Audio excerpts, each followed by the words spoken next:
जिंदगी के 50 साल गुजर गए, पता ही नहीं चला।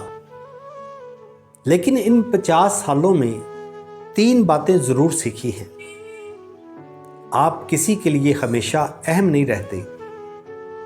आप मंजर से हट के देख लें, आपको इतना सा भी याद नहीं किया जाएगा। नंबर 2, अपनी खुशी कभी भी दूसरों की खुशी में तलाश मत करें। आपसे जितना हो सके उतना दूसरों के लिए करें। अगर ज़्यादा नीचे बिछ जाएंगे तो लोग आपके ऊपर से आपको कुचल कर गुजर जाएंगे।